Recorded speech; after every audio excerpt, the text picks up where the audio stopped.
Hello friends, this is the third video on vitamin B9, that is folic acid. In the first two parts, we have covered these few points. If you haven't seen, just go and watch them. Links are in the description. In this video, we are going to discuss about deficiency manifestations, lab test, treatment part, toxicity of folic acid and antifolate drugs. So let's start. First, we will discuss deficiency manifestations. First is megaloblastic anemia. Megaloblastic anemia is the most characteristic feature of folic acid deficiency. As we have discussed, folic acid is useful for conversion of DUMP to DTMP. So deficiency of folic acid decreases DNA synthesis. Peripheral smear shows macrocytic hypochromic anemia with oval macrocytes, teardrop cell, hypersegmented neutrophil with considerable N-isocytosis and poikilocytosis. Second important deficiency manifestation is neural tube defect. Folic acid deficiency in pregnancy leads to these neural tube defects. For example, spina bifida, anencephaly, encephalocele, and can also Down syndrome.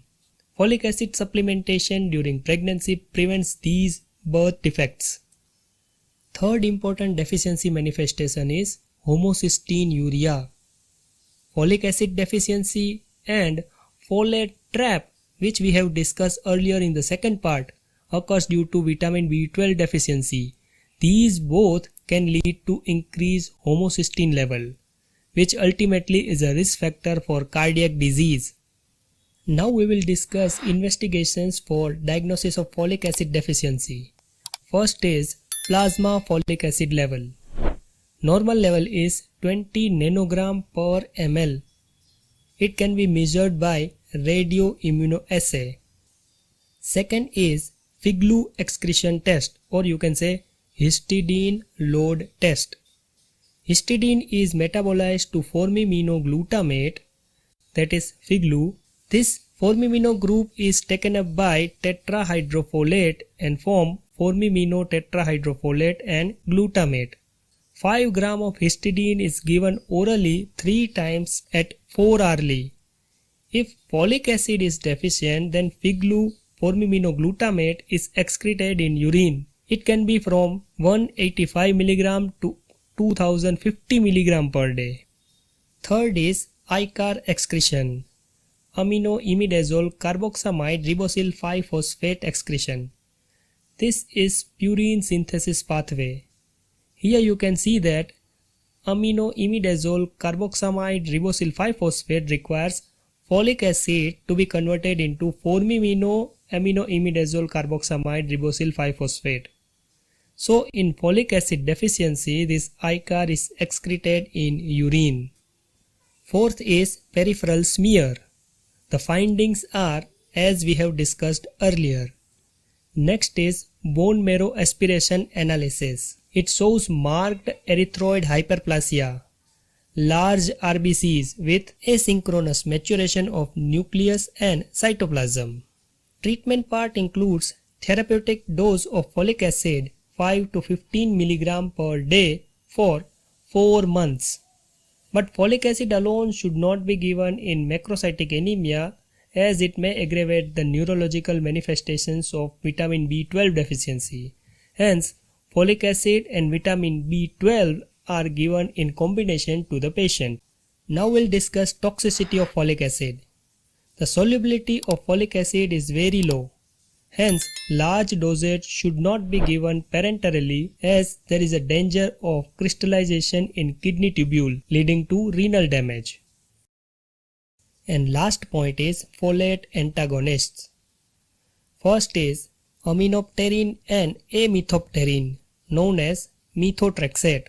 It competitively inhibits enzyme dihydrofolate reductase that impairs the formation of tetrahydrofolic acid. And as you know, it is useful for conversion of DUMP to DTMP, so DNA synthesis is blocked in cancer cell, inhibiting cell division and tumor growth. They are used in treatment of leukemia and in psoriasis also. Better patients should be given methyl tetrahydrofolate as a supplementation. Next is trimethoprim, present in drug Septran. It is structural analog of folic acid. It inhibits bacterial dihydrofolate reductase and decreases DNA synthesis. It mainly used in the treatment of bacterial infections like urinary tract infection and gastrointestinal infections. Next is sulfonamides, which is structural analog of para-aminobenzoic acid, which is a component of folic acid. It does not affect human cell as human cannot synthesize folic acid. It's a dietary requirement. In bacterial infection, sulfonamides and trimethoprim acts synergistically by inhibiting two steps of synthesis of tetrahydrofolic acid. And last is pyrimethamine, which is an anti-protozoal drug. It interferes with the regeneration of tetrahydrofolic acid from dihydrofolic acid by competitively inhibiting the enzyme dihydrofolate reductase.